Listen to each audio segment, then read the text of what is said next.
Good afternoon, ladies and gentlemen. Welcome to TechGig webinars, our endeavor to empower techies. We believe that sharing of knowledge is the key of enhancing our performances and for our growth as professionals.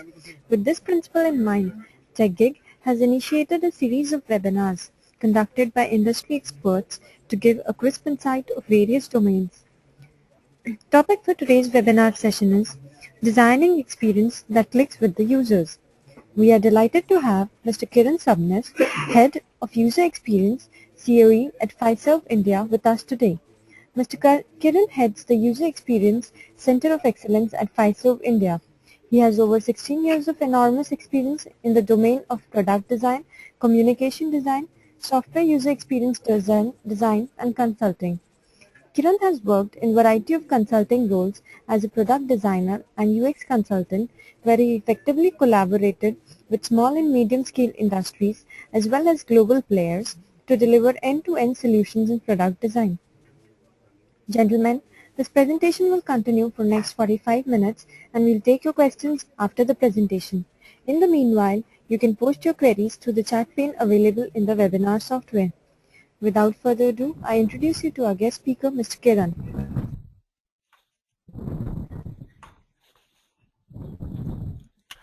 Hi, thanks for the quick introduction. Am I audible to everyone? Yeah, you're audible. Please go ahead. Thank you.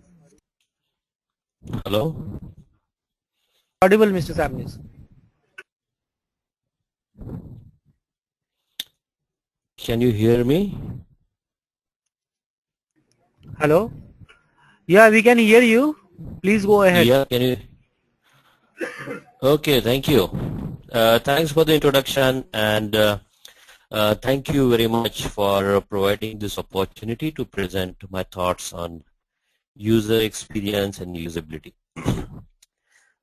Today for next 45-50 minutes, I'm going to talk on a very interesting topic, which is very near and dear to all of us, which is about user experience. And the title of this webinar is Designing Experience that Clicks with the Users. Moving to the slide number 2. By the way, the slide numbers are at the bottom left corner. So when I move from slide 1 to the next slide, I'm just announcing that. So as far as the user is concerned, the interface. So for example, if you wear the shoes of a user and ask a user, hey, what is ATM? She would show a screen. Or if you ask what is computer, they would talk about it's a screen and a keyboard and a mouse. So wherever the interface of the user is there, they call that as the end product. So user experience is key as far as the product is concerned. Objective of today's session. So let me just recap. Number one is when I went through the list of the participants, I found that there are many UI developers, software developers, business analysts, some team leads are there, product managers, project managers, so on and so forth. Also, I saw some freshers. So I thought like it's a good opportunity for sensitize these TechGig members on what is user experience. Another objective would be help them understand what is user experience, what is usability, because in our industry, lots of terms are used and perhaps those could be confusing. So it's better to help them understand the concept of usability and user experience. The third point, third objective would be to introduce on very high level what is user-centered design methodology, what are the tools and techniques we people use. Provide the direction is going to be the fourth objective, to provide the direction to integrate user-centric thinking in their daily activities. And at the end, what I'm going to do is to expose all the members to various ready to use reference material. There is a lot of wealth available on the net, but for the beginners or to sensitize the people, which are the books or periodicals or conferences those are happening in India, or a few websites which you can refer and enhance your knowledge in user experience. So these are the 5 bullet agenda objective of today's session. Moving to this next slide, agenda. This is good, but why should I bother about usability? So this is the question people would have in their mind. So we are going to talk on that. What is user experience? How it is strategic differentiator for any organization? How it interacts with business and technology? Then let's talk about UX development framework. Then user-centered design process, which are the tools, techniques, how that user-centered design process varies with software development lifecycle, the roles and responsibilities of UX team members, then designing for accessibility, the people who are visually challenged or physically handicapped, should do consideration for these people, and what is the future direction in which UX is moving. I know that we are going to cover a lot of things, so it may not be possible to go deeper inside any of the topic.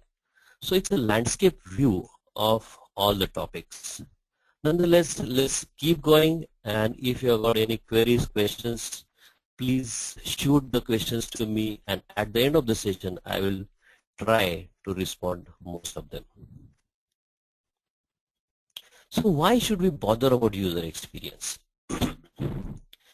A few years ago, if you see on the left hand side, these blue screens, green screens, character-based UI, mainframe-based UI, wherein users were supposed to remember the commands. A lot of training used to be given to them, and it was not very comfortable experience for the users. So users were adapting to the system needs. With the advent of user-centered design philosophy and the process, now systems are designed to meet the user needs and behavior. If you see mobile phones, if you see tablets, if you see new devices coming out, the systems are designed to meet the expectations, the changing needs of the users. So it's a paradigm shift. We can't be designing the same old things because the trend is changing. Moving to the next slide, debunking user experience. So before we kind of define what is the ISO definition of a usability, let's see some of the examples. As far as the presentation is concerned, I tried making this presentation to be more of a visual form, so it won't be boring for you. So this is the first example, So a typical electrical switchboard in our homes. So at a glance, this is a pretty good layout of these buttons. There are some rotary knobs and the sockets are there. So you'll feel this is a great UI, but the moment you want to switch off the tube light, I'm sure most of us will switch off all the 4 buttons. So it's not at all intuitive. It's not communicative for any of the users. Moving to the next slide, this is one of my favorite examples. So this was conceptualized by one of the usability gurus, Don Norman. In 1984, he came up with a book called Design of Everyday Things, and this was the poster, or this was the front, or this was the cover image of his book. So again, it looks pretty good. It's a sexy UI, good colors, good graphics, or very balanced shape. But the moment you want to pour the tea, I'm sure your fingers will get burnt. So good-looking things may not be usable. Hey, this is another example. Imagine that you are driving a car on a national highway or an express highway. You are already busy in managing the speed. You are busy in looking at the traffic, so on and so forth. And you want to open, for a particular reason, a rear window glass. So these buttons, those are very soft. Just touch it, feel it, but again, it's very difficult for you to manage because the graphics on it is not at all communicative. I'm sure any user will get completely confused with this. Error messages. There is a site, I don't remember the name, but funnierrormessages.com or something like that. So errors, every user, you and me, will definitely come up with error at any of the times. So errors need to be defined appropriately, otherwise users would get completely confused. For example, the top one, it's a success, the operation completed successfully, but it's an error message. Why? Some error has happened, okay, but you should tell me as a system, I expected from a user that how do I recover from this error, or some technical error messages which I can't understand at all as a user. Moving to the next example. This is a typical his restroom or washroom at the airport. I know that while designing this kind of washrooms, the most important aspect that anybody considers is a kind of a space, how to appropriately use the space so more and more passengers can use it. But such kind of arrangement, you're eating the space but nothing comes out and no passengers can use this. This is another example. So this is a CRM or application which would be used by enterprise-wide users, but it's so confusing. There are about 40. I counted those, 40 plus checkboxes, 14 buttons, 10 entry fields, and on top of that, she's supposed to use this for about 8 hours, 9 hours, so on and so forth. So can you imagine the kind of cognitive load that would be coming on such kind of a user? So only making this left aligned, right aligned, so on and so forth, putting the buttons at the bottom is not going to enhance the user experience. In nutshell, user experience is not making the product look sexy or beautiful, by making some cosmetic changes. No. But to make them easy to use, intuitive, error-free, and the overall experience should be delightful. This is user experience. Let's move on. User experience is a strategic differentiator. User experience cannot be a standalone activity. So one has to balance the business needs and technology demands. So user experience, business, and technology go hand in hand. So one needs to understand the users, technology challenges, and business drivers. Then only the user experience of an overall system or application can be meaningful. Moving to the next slide, which is slide number 17. Here is the published data. I won't go in details of that. This presentation would be available to all of us.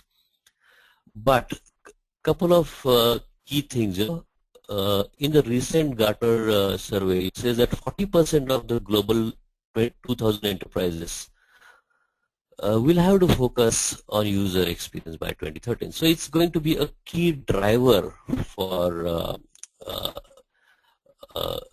some enterprises which are top 2000 enterprises. Our user experience is going to be wise to have feature, not nice to have. Earlier it was kind of a, yeah, it's good, can you make this screen good in couple of hours, or can you just design that icon, or can you just paint the screen in blue and green, something like that. But people have started understanding about the business relevance of user experience, and this is getting published in data. There are lots of case studies which you can do at your leisure, how user experience has transformed the businesses. Moving to the next slide, what is user experience? As I started, there are various terminologies used for usability, user experience. For today's context, we are going to talk about usability and user experience. There is subtle change which I will talk in next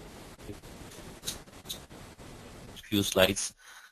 If you see man-machine interface, ergonomics, human factors, human-computer interaction, so on and so forth.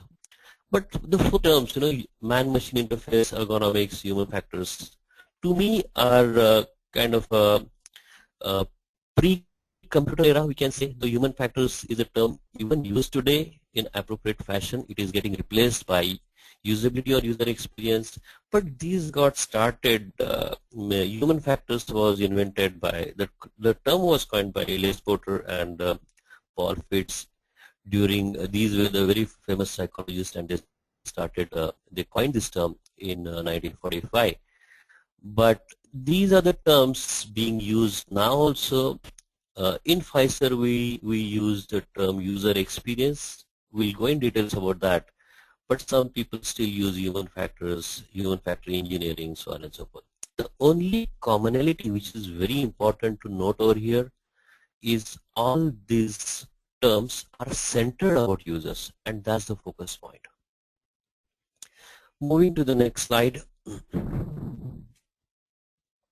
So I suppose we all are on slide number 19, a quick check. Okay. So UX is a multidisciplinary approach.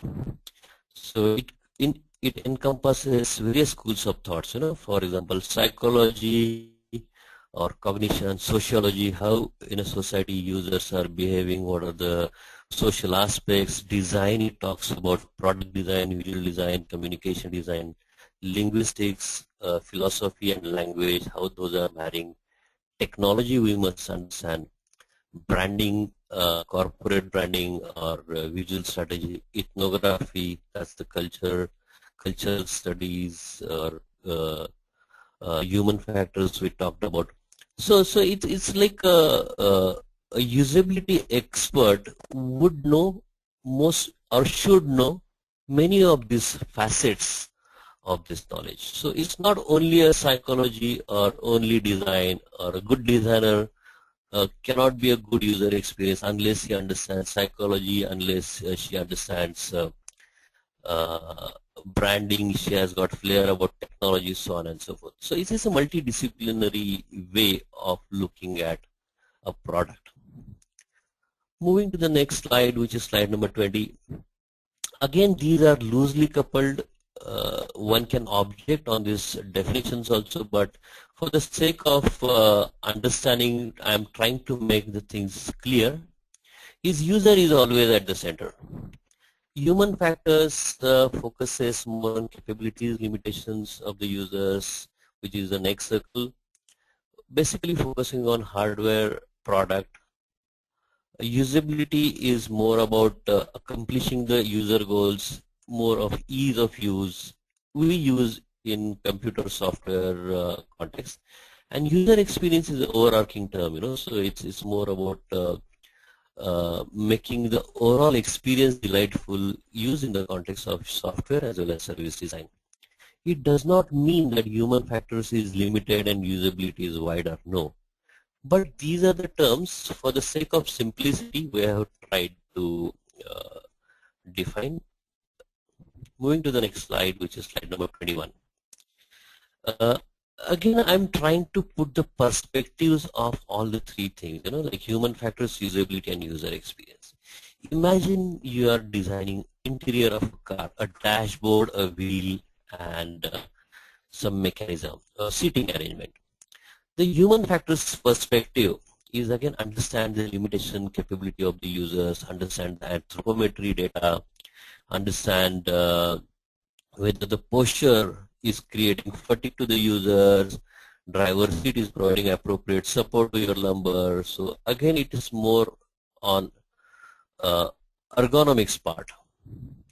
Moving to the next slide, usability perspective is focusing on user goals, ease of use, learnability. We'll understand these terms more in details as we move further.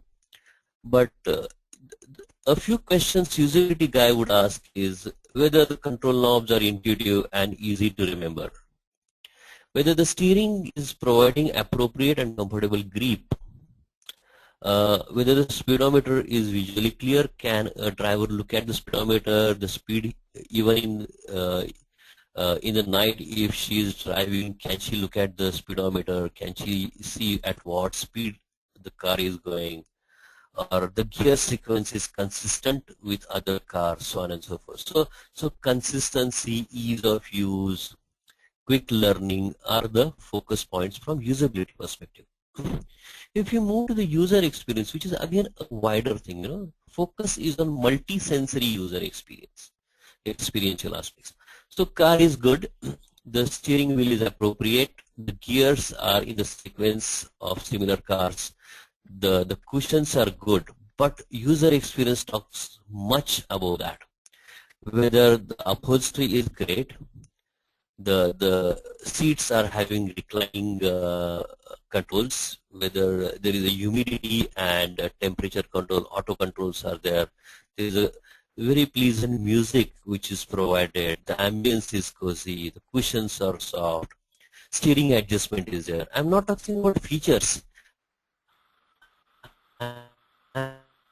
I'm talking about the experiential. So from anthropometry, body limitations of a human being, capabilities of the human being, then moving to usability aspects of learnability, memorability, I'm coming to the experiential aspects. So user experience is much wider, broader, and deeper.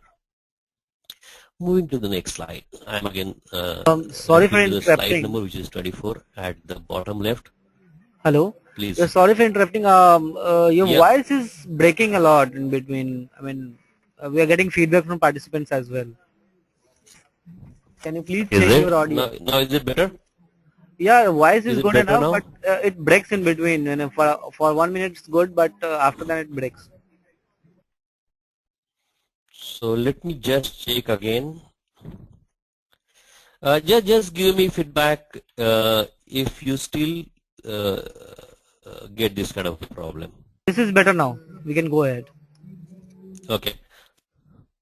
Yeah, thanks. So definition of usability, we covered many things, but for the sake of definition, I think ISO 9241 defines usability for everybody's understanding as the extent to which the product can be used by specified users to achieve the specified goals with effectiveness, efficiency, and satisfaction. So this definition is very important here because the specified users with specified goals is very important in the specified context. So we are talking about these terms more in details. If we move on slide number 25, the parameters of usability, how usability can be measured. Ease of learning, how quickly a user can learn how to use the system. Efficiency of use is how fast a user can accomplish the tasks.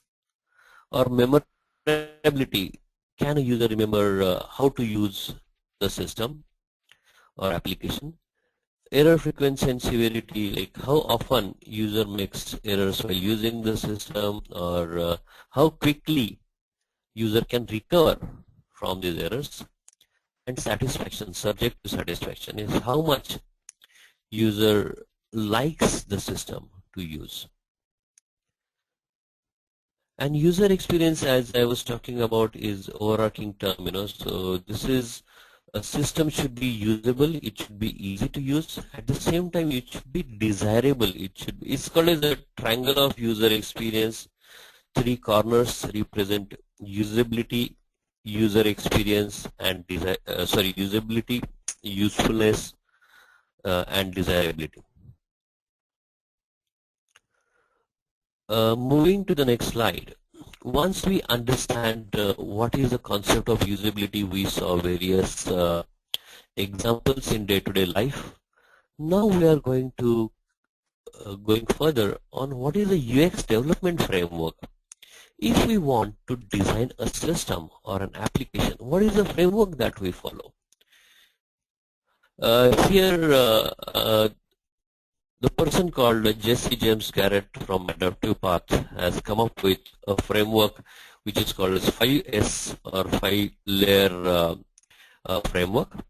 So if we peel away user experience, it comprises of 5 planes or 5 layers, and these layers are from bottom to top. So typically any UX consultant would start from strategy, then she will go to scope. Based on scope, she will decide what is the structure, what is the skeleton, and what is the surface. So from abstract to concrete is the journey. We'll see each plane one by one. So if you say if an assignment comes to you, or if we get engaged into any of the assignments of developing a particular product, for example, if we want to develop say a portal which buys and sells books, okay, so if this is a brief, typically UI guys are typically people who are just painting the screens, they will start on surface layer. But as a UX philosophy, we start from a strategy layer.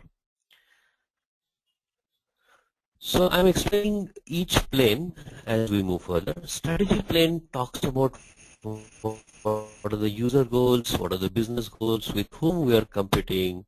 So it's more of a deciding strategy wherein we get to know about the business goal, business direction in which we are moving. As we move up, scope plane, we kind of decide what are the features, what functions we need to cover, what are the services, what facilities need to be provided, so on and so forth. So for example, in that portal for selling and buying books, whether should we provide shopping cart, book review should be there, cross-reference of the books should be provided, so on and so forth. As we move on a structure plane, so what is the categories we need to chunk this information, the conceptual model we need to define, hierarchy we need to decide, so on and so forth. Skeleton plane, then it comes about interface elements, widgets, how the navigation should be there, how the customer journeys from screen A to screen B has to be defined. And surface plane is typically, people understand usability is about surface, about the colors, font, images, links, look and feel. But below surface there are so many layers we need to go deeper to come up with a real user experience. So these 5 layers of user experience are important as a development framework for every user experience consultant. Moving to the next slide, and this is the heart of today's presentation, is user-centered design process, called as UCD. And this user-centered process cannot run in isolation. You know, it's got software development process. So software development process and user-centered design process go hand in hand, and then user-centered software development process is defined. This is what we are talking about, user-centered design. But for the sake of simplicity and today's presentation, since we are talking about the landscape view, I coined this as understand, create, and deliver. So it's a user-centered process. User is at the core of it at every stage of this user-centered development life cycle. We are going to validate this application with the users. But for the sake of simplicity, we call U as an understand phase, C as a create phase, and D as a deliver phase. So what is going to come under U, what is going to come under C, and what is going to come under D? Let's go step by step. Understand. So we have to understand who are the users, their types, their needs and goals, the context of use, what is the competition, so on and so forth. Let's focus more on U, that is understand. In understand phase, what we do is we try to understand who are the users, what is the age, sex of the users, educational background, professional background, from what culture those users are going to come, attitude towards the technology, the habits and behavioral aspects of the users. For example, I am designing an application for a customer support advisor. the educational background of the customer support advisor would be definitely different than if I want to design an application for medical officer. So I would go deeper inside on understanding the needs, the behavioral aspects of medical officer. Also, I will understand whether the medical officer is novice user or intermediate or he or she is expert. So we need to understand the users in depth in this phase. Going forward, we need to understand what are the user needs, what are the actual needs, what are the latent needs. People at times don't talk, so we need to observe in their daily context, how they use the systems. Are there any pain points? Are there any barriers? Also, we need to understand, are there any special needs? So we need to understand their needs, their goals, and various aspects of the users. Moving to the next slide, understand the context of use. So as I mentioned, if I'm developing an application for a doctor in a hospital who is working in a hospital, vis-a-vis I am developing an application for a production engineer or maintenance engineer who is working on a shop floor, the context is completely different. If I am developing an application for a desktop or if I am designing an application for a tablet or a mobile, so the context is again different. So in one way, desktop, the person is sitting in her office and doing it at her leisure, or there is no disturbance from external world. But for mobile, the user would be on the run, on the move, and she would be in a hurry. So we need to understand the context while developing an application from usability perspective. Also, we need to understand the usability goals.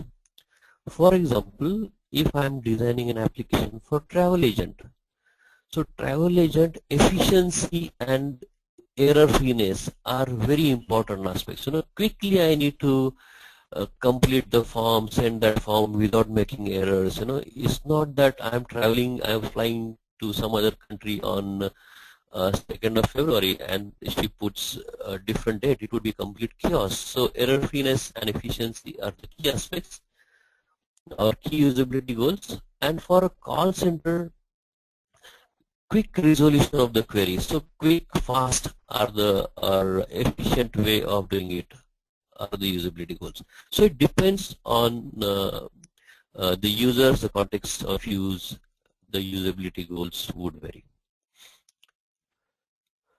So who from the usability team would do this? There is a role defined as user researcher. So user researcher, I'm moving on slide number 43, is a person who observes and interviews the users. He or she would go into the natural environment of the users to understand how the users work, how they live, how they play, so on and so forth. Also, the user researchers understand the users' goals, tasks, expectations, so on and so forth. And they come back and give their feedback to the usability team. The tools and techniques they use, I'm on slide number 14. There are various techniques these people use. For example, contextual inquiry. So it's a technique by which user researcher or usability team members, they go into the natural environment of the users. If you are designing an application for auto rickshaw driver, I'm just thinking aloud. So you can't be sitting in a office and developing an application. You need to sit next to the auto rickshaw driver and see how he uses the mobile phone or how she uses some kind of application which would be developed. So we need to go in the context of the users. Then another technique is focus group sessions. So it's a participatory discussions wherein you call various members, various users, give them some scenario, ask them how they would react on this, do some whiteboarding, so on and so forth. User interviews is a kind of a structured or semi-structured, I would say, question answer session. It's not actually question answer session but more of a discussion. But user interviews also is one of the ways by which we can capture the user requirements. surveys wherein we can use some free tools or some appropriate tools and launch the surveys and get the feedback.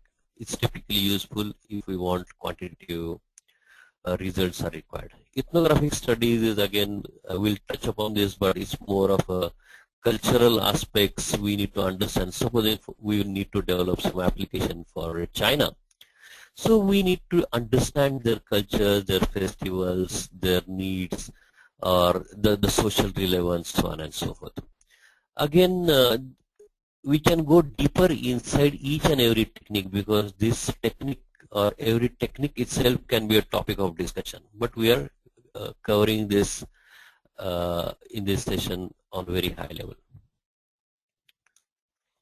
So once we complete this understanding phase using appropriate techniques, using appropriate tools by user researchers, we go into the phase called create phase, wherein we create the solutions, we do task analysis, we develop quick wireframes, validate with the users, do visual design, do testing. We'll discuss this in details. I suppose I'm audible and the voice is not breaking. Unfortunately, I can't get any feedback through this WebEx. I'm just talking blindly because it's not two-way communication, but silence is consent. So I think you guys are hearing me properly and I'm audible. So moving to the next slide, which is slide number 46. So in create phase or create solutions, usability team conducts task analysis. The goals are broken down into various tasks. So they study the task, they prioritize the task and come up with a task analysis.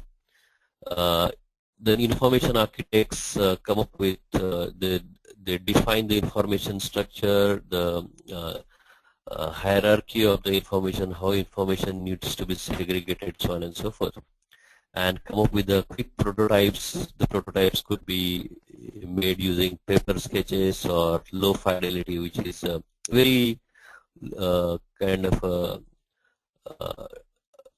details are not much, very high level sketches are there. Fidelity is level of details, so it's not having a lot of details. Just quick sketches one can do, show to the stakeholders. And also, if the stakeholders and users are in sync, they can move ahead with clickable prototypes.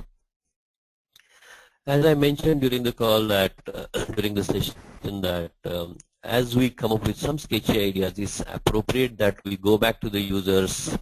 If users are not available, showcase this to the stakeholders and have some whiteboarding sessions, show them these early prototypes, get the feedback, and appropriately change. In user experience design, two things are very important. One is validate with the users, and second, iterative design. So it's always changing. Let's not attempt to make it best in the first shot. So it's an iterative process. Once we validate with the stakeholders our early prototypes, we can involve visual designers. Again, it's not a linear process, but for the sake of simplicity, I am explaining in a fashion. Visual design can always get engaged with usability guys also.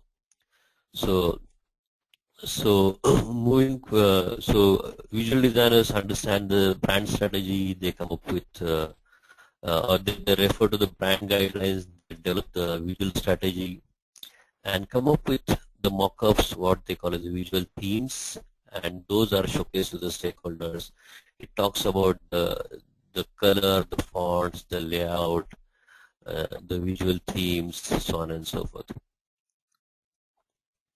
For these create things, there are 4 roles, and again, these are not independent roles. Information architect and interaction designer can overlap. Usability consultant is a specialized skill, but again, in Indian context, many roles overlap. Even in US context now, these hybrid designers or hybrid usability professionals are coming. They do many things together, so they are having multi-skilled people. But for the sake of simplicity and for the sake of understanding of this domain, we are trying to categorize this in 4 different roles: information architect, interaction designer, usability consultant, and visual designer. So information architect is a person, he is a typical usability or user experience architect. What he does is she organizes the structure, come up with the design, develops a layout, defines the navigational structure, and the tools what they use. There are many techniques that they use, but card sorting is one of the powerful techniques what we use in context of ISER is we involve users, and these cards are provided with the names, functions, and design attributes, and we involve users and ask them to categorize the cards, to organize the cards, and it helps understand the mental models of the users, whether the menu structure, what user thinks, are we providing that, so on and so forth. So the card sorting, chunking are appropriate techniques that information architects use. Interaction designer, once the high-level information architecture is defined, interaction designers come into play. They conceptualize the interaction models using paper sketches. They propose the solutions, and these are the guys who convert this textual information into graphical information. And moving to the next slide, they use various techniques which I touched upon about paper prototypes. You can see some samples of the paper prototypes, which are very sketchy things which we scan and share with the stakeholders. If we are developing some application on iPhone, we can even create some paper prototypes based on the screen of a mobile and give it to some of the users. This is how the application is going to look. This is how the application is going to behave. For low fidelity prototypes, we use different tools like starting from PowerPoint, Visio, going towards Axure or Just in Mind. So different tools can be used appropriately based on what level of details of the wireframe your stakeholders expect. And going forward, you can even create the clickable prototypes. Usability consultant is a guy who defines the usability strategy, gets involved into usability testing. So whenever we are conducting usability testing, the usability consultant gets involved, and he or she would be a facilitator while conducting the tests. So usability lab testing, this is a technique usability consultant would use. So there are a number of ways by which we test the application or we test the product which is going to be launched. But here is one example, and in Pfizer, in US we have got this usability lab. So this usability lab is typically, we invite the participants. If you see on the right hand side, the arrow shows participants. So it's a two room, or you can say a hall has been split into 2 rooms and with a compartment of one-sided mirror. So users can't see the usability team, but UX team members can see the facilitator and a participant. So participant is typically given a task, and she completes the task, and by recording, so video cameras are put, and they record the facial expressions as well as keystroke or keyboard movement, and the mouse movement is being captured using appropriate tools. So users are invited in such labs. It is a costly affair, but at appropriate time, whenever there is funding, these members are invited in a lab, and the team tests the usability of the application with the actual end users. There is another cost-effective way of doing remote usability testing, which we use from India, because we are not located in US, but all the users are in US. So So what we do is we use tools like More for doing remote usability testing, wherein participants meet online and they share the desktop. It's as I mentioned, it's a very cost-effective way of doing it. The benefit of this is if users are in Australia, Europe, and US, you can test the user sitting in India, and also large number of participants can be tested because it's number one cost-effective, and many users can be tested simultaneously. Then visual designer, this is pretty simple because simple, what I mean is not from the skill perspective but for understanding perspective, because the nomenclature itself talks about it. Visual designers, the very creative guys, they define what should be the visual representation of the screen or interface layer. They use the visual language, they understand the brand guidelines, they understand the corporate identity, and they come up with a visual design of interface. So we completed the understanding phase, then we completed create phase, and very important phase is delivery. So understand, create, and deliver. Deliver is the last stage of this user-centered design process. So it's a delivering the front end or UI code based on the technology, based on the platform. User experience team delivers either HTML, CSS, or Silverlight, or Flex, or Dojo, whatever technology development team is using. We provide the front end code. At the same time, UX guidelines, best practices, user interface design specification documents, usability test reports are the end deliverables from UX team. For UI development or UI delivery, so UI developer is a key component of this chain. Only thing is, many times they get engaged pretty late in the life cycle, but they are the guys who create the tangible thing. So from concept to creation, these guys get engaged into creation phase. So they create the experientiable prototype, they create the front-end code, and they sit with the development team to make sure that their output becomes useful to the development team. So they develop the front-end code and make sure that it integrates appropriately with the backend. At the same time, if there are any changes required, these are the guys who help them. This is a typical life cycle we use. This is how it marries with software development team. This cycle that we use at Pfizer, I'm not going into details because it has covered most of the things. It would be repetition for you.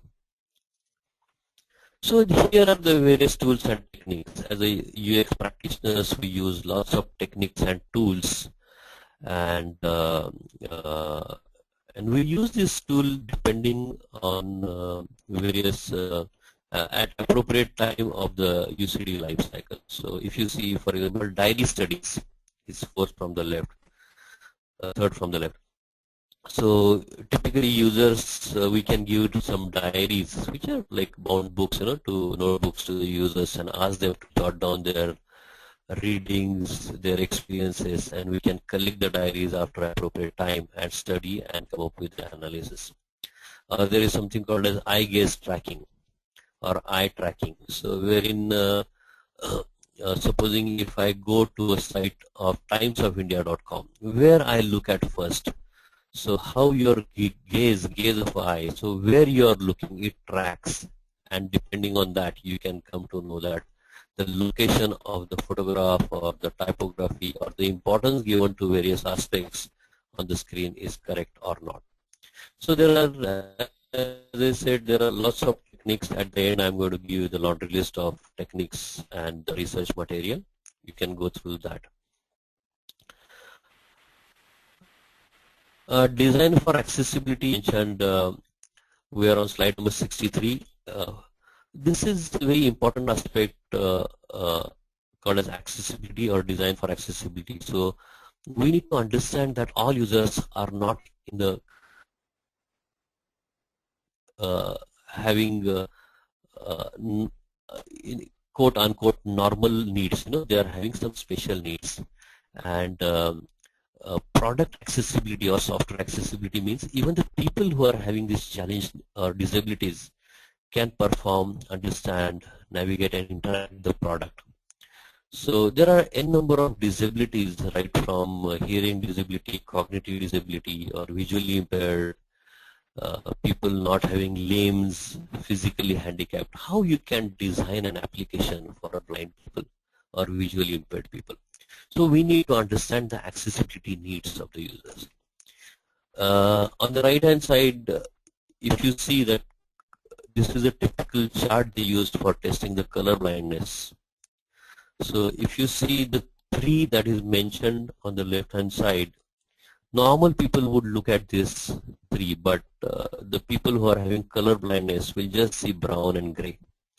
Even if you see this traffic signal, red, yellow and green, or red, orange and green, so they see only brown, brown, brown. So this is very critical, so even, for example, even if we want to design an application, software application, we can't use green, red at leisure. We need to understand that, hey, there are 15%, and the data shows that about 15% of the male population in US are colorblind for green and red, which is significant. So while designing the dashboard, while designing the colors, or while designing interfaces, we need to understand that there are some special needs, and we need to consider.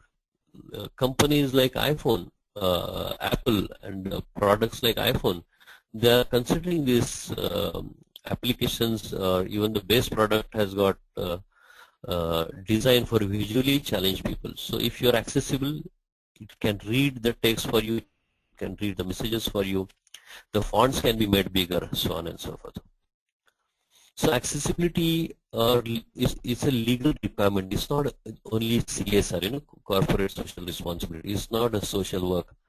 But in US, if you see this Section 508, or in UK, DDA, what they call Disability Discrimination Act, any public-facing website should consider this, that it should be accessible by physically or visually impaired people. You can go to the link which I have put over here, http www.w3.org. You can find more information about how to make the application accessible for all kinds of disabilities. Moving to the next slide, future direction of the user experience. So multi-sensory user experience is a future direction, wherein human senses, technologies, business processes are getting seamlessly synchronized to meet the changing needs of the users. So till today we have seen, or till yesterday I would say, we have seen that users were interacting with the software or application or a product using mouse and keyboard, but that physical barrier has gone, and the digital world is getting closer to the physical world. So if you see this, as I mentioned, multi-sensory, there is a speech recognition. So the device can recognize your speech. They can capture your sight. You can talk with the device using your eyelids.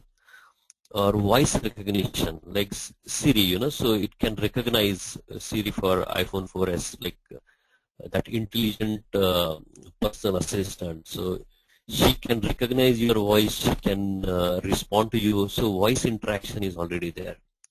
Gesture analysis. So like we are going to see a couple of examples of Kinect as well as Google Motion. So natural user interface or gesture analysis. There are something like olfactory cognition. So this smell is going to get detected, and such kind of applications are being designed for US security. So at the point of entry, your smell would be recognized and is without perfume. So and appropriately they can come up with the data points. So multi-sensory user experience is going to be the key. of the future. So if you see the example like Kinect, so you don't need to touch the game, but you can play as if you are naturally playing this game. So with spoken commands and gestures, you can play the game. So it's a natural user interface. Google Motion, again, it's a built-in webcam is there, or special tracking technology has been provided by which you can make the appropriate movements, and those are not very difficult. You can learn quickly, and the data says that the productivity of sending email can be 12% faster. Okay, it might look funny to begin with, but once you get habituated, your efforts would be reduced a lot, and physical activity also would be increased. So here you don't need to touch the mouse, the keyboard. You behave in your natural fashion, and it would be captured, and you can start interacting with the user using your senses. Multi-touch screens. As you see this surface, there are various devices. In banking and finance domain, people are thinking of having surface to be available at the branches. So people can come, just put their credit card, look at the balance they can transfer from account A to account B, so on and so forth. So the physical devices can be kept on the surface, and you can do the natural transactions. You can use your touch to do the transactions. Pervasive computing, I'm sure most of you have seen this Sixth Sense video, so you don't need to depend on a screen, on a flat surface. Anywhere you can project. It's called ubiquitous computing. You can use it anywhere, anytime, so it's pervasive computing. There are millions of applications available on iPhone. So some of the applications like SoundHound or Shazam. So it recognizes your music, it recognizes your humming. If you want to know which song it is, so you can just hum it, and it can throw you back with the data, who was the composer, who was the music director, so on and so forth, and you can buy that. So even your audio is getting captured, and it throws you the data, and you can do online buying. Another application is Looped. So why we are talking about this kind of diverse things is how the senses or sensory feelings of the user are getting connected, how physical world is coming closer to the digital world. I'm trying to explain this. So Looped is another application wherein if you go to watch a soccer match or a cricket match, and you will come to know that, hey, there are 10 friends who also have come to watch this cricket match. So you can just connect with them, and you can decide that which coffee shop we should go, where we should go for lunch.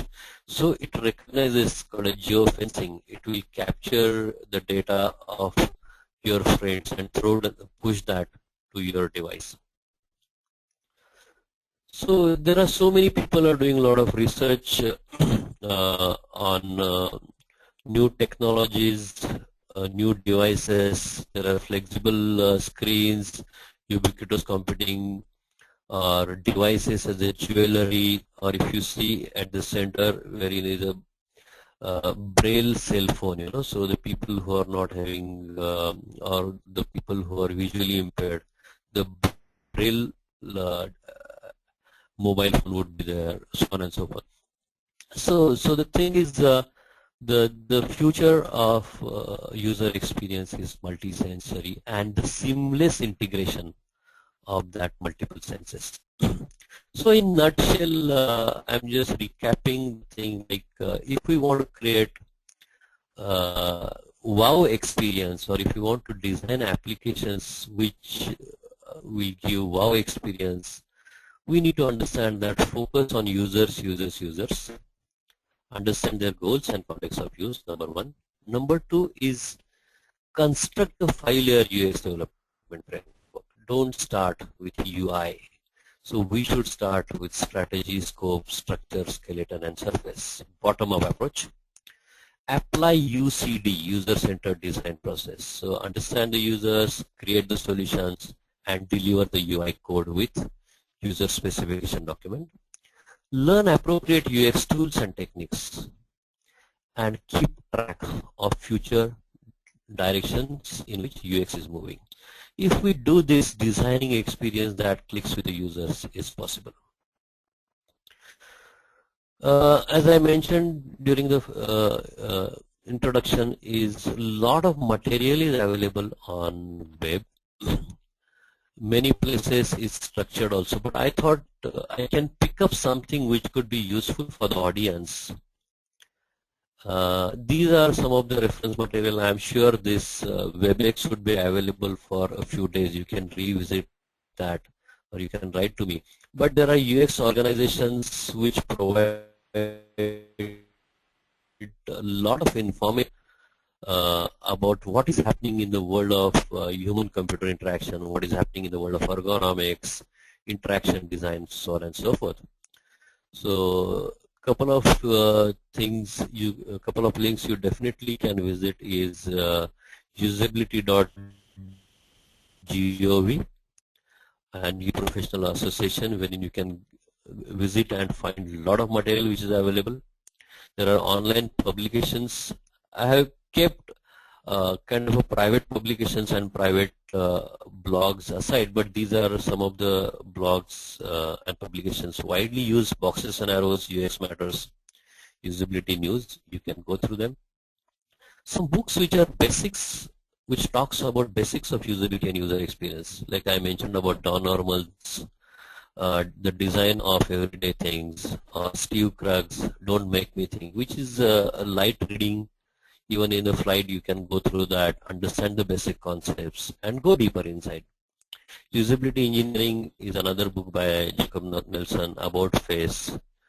There is another book by Deborah Mayhew about usability engineering life cycle, so on and so forth. So you can go through that. There is interesting information. Worldwide Usability Day is celebrated on second Thursday of every November. There are lots of events those happening. You can participate in any of the events. Those are globally published. This year is on 8th November. You can be part of World Usability Day. In Pfizer, we celebrate this World Usability Day.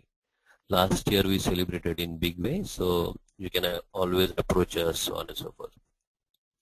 There are lots of conferences happening on user experience. One of the conferences that's going to happen this year is India HCI 2012. So it is going to be there in Pune in the third week of April. So you can be part of that, learn more about what is happening latest in the world of usability, user experience, and human computers.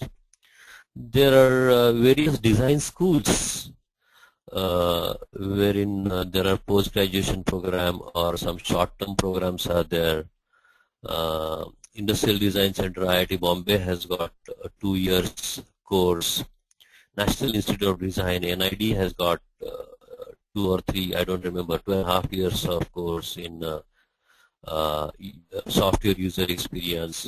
IIT Guwahati has got BTech with specialization in software usability. Symbiosis, MIT.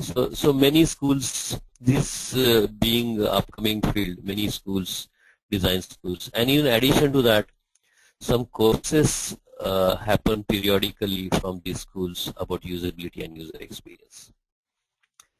So I think I have taken more than 1 hour, sorry for that, but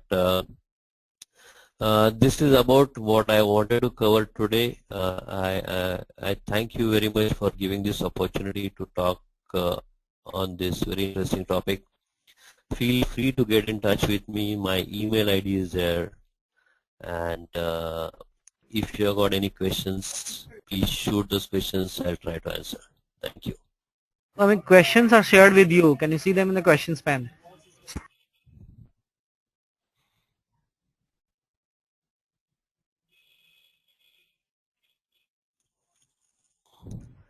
Hello? Okay.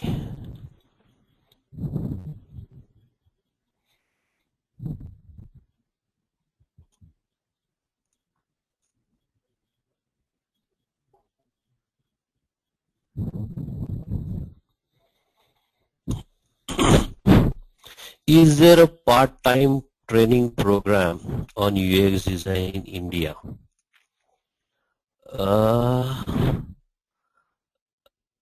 There are various training programs. Those are happening in India on UX.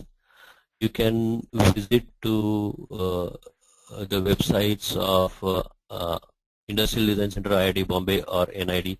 Even HFI, Human Factors International, conducts some courses. You can very well avail those courses. You need to keep track, but I don't think there are standard dates or standard months in which these kind of programs are conducted. But if you keep watch on them, you can avail. Another thing is there are online courses. I'm not pretty sure, but one of the universities in UK or a couple of universities in US are providing such kind of courses. I don't know about the fee structure, but there are e-learning courses on this. Which is better, left navigation panel or right navigation panel? The typical answer from any UX person is it depends. It depends on the context. There is no right or wrong answer to the whether the navigation panel should be at the right. But if you can mention more details about the whole structure, the application, and I'm sure the best person is not Kiran Sabnis, but the best person would be user. So if you are designing this, go to the users. You yourself can find the answers. What techniques do you know or use to create user-friendly GUI? I think we talked about this. User-friendly GUI. Okay, if you want to enhance the user experience, the tools and techniques at appropriate stages of UCD you can use. Can you tell some simple methods and ways of improving user experience for visually impaired people for a web application? Okay, so ways to improve user experience of visually impaired people. So simple methods. I don't understand the question, but simple method is to get in touch with visually impaired people. Nonetheless, you can visit the site I mentioned. You can get lots of tools available over there. You can test with them.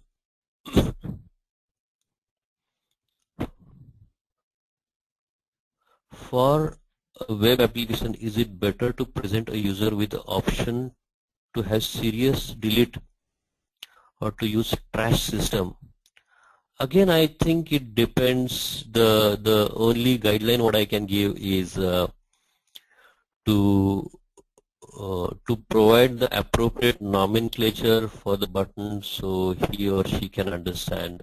Because these questions, to be very honest, are difficult to answer just in one line, because you can't understand, you can't give solution unless you understand the complete context.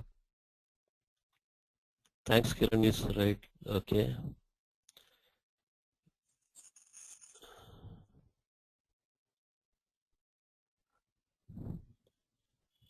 Start some courses. Is there any update on that? Design when I was planning. I don't know about this, Alaknanda, whether some institute was planning to start some course and whether have they started this, but you can very well visit to their site and get more information about it. So I think most of the questions about are about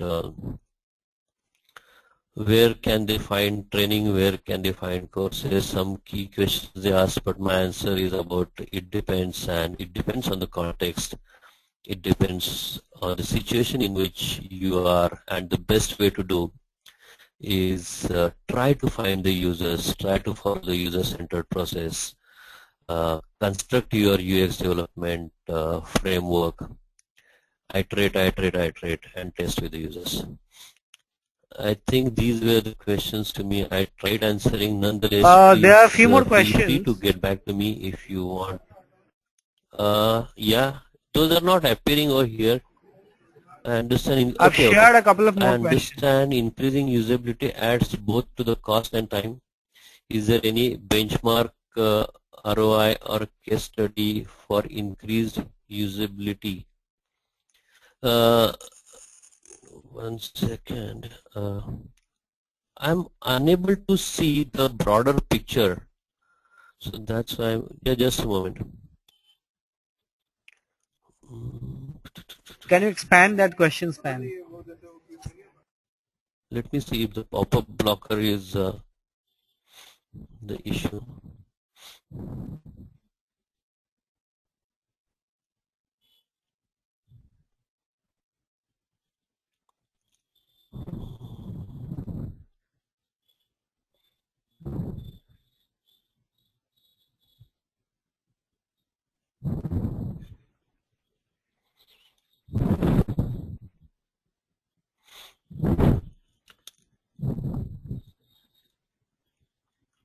I understand increasing. One second. Sorry for this because I can see these questions in such a small window. I'm unable to read them.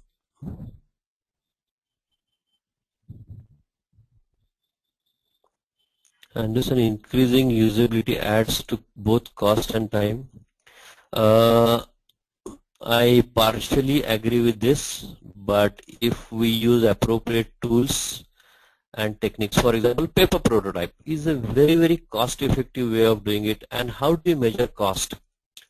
Because I think if you can turn it around quickly, if you can accomplish, one second, yeah, you want to, yeah, but it's not getting expanded.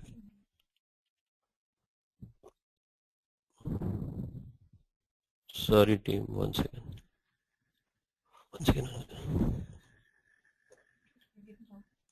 Anyway, so the thing is, if we use appropriate tools and techniques, I don't think it would be a costly affair, because if we don't test with the users, or if we don't appropriately use the usability methods, then the cost of fixing those bugs would be much higher. As far as no, I apologize because I'm trying to find the way of expanding this. Wow, good. Thank you so much. Okay.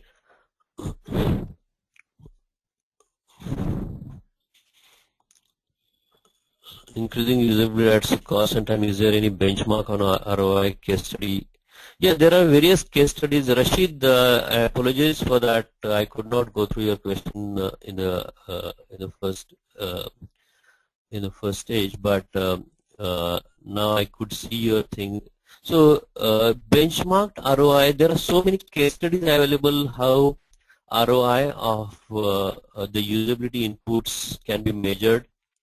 There are various case studies, but it's a wrong notion, I think, that usability would add to the cost and time. If it does appropriately, then one should not believe this, because we have been practicing usability for last so many years, and the benefits are enormous as compared to the time we invest in this. What are the flexi fields? Pramod Gajre, I don't know about this. What is the kind of methodology we shall use when it comes to game designing, make the player engage? Yeah, game designing is another very interesting field wherein fun factor is very important over there, and increasing the challenges of the user every time is completely a different game. And game over here is it's a different ball game, I would say, to engage the users And methodology, I don't think, because we have done lots of work in the game design, but I don't think different methodology is required, but the parameters and the heuristics are different for game design. For usability, you have to learn the techniques how to do using WCAG 2. Please go through it. Okay, it's not a question. HFI is offering the course, but course fees are higher side. Is it worth to do a course 80K 10 days for a designer which has a complete practical knowledge? I don't think I should comment on this, but what I heard about HFI course is pretty good. There are other courses also, you can go through that, but on cost I can't comment. Thanks, Mr. Sabnis. It was a wonderful session. How CUA certification helps a web designer, and how could he convince company to fund the course? Unfortunately, I can't say this, but what I think is you can create a business case to your company saying that if you invest now, Mr. Abdul Kalim is just working as a web designer, and I'm just taking your name, but he or she is providing UI inputs. But if a person does a thorough course, say CUA or any user experience course, it would be possible so that the person would add a lot of business value, and this 5S model would be really useful. You can make use of this model and try to convince the management that yes, if I do this, the value that I would be adding would be enormous than what I used to add. I think this was the last question. I don't think I haven't skipped any of them. So thank you very much for being patient, and thanks TechGig for providing me this opportunity, and I would look forward to have more communication with you. If any of the guys want to have communication, please feel free to write a mail to me, and we can discuss more in details. Thank you so much. Bye-bye.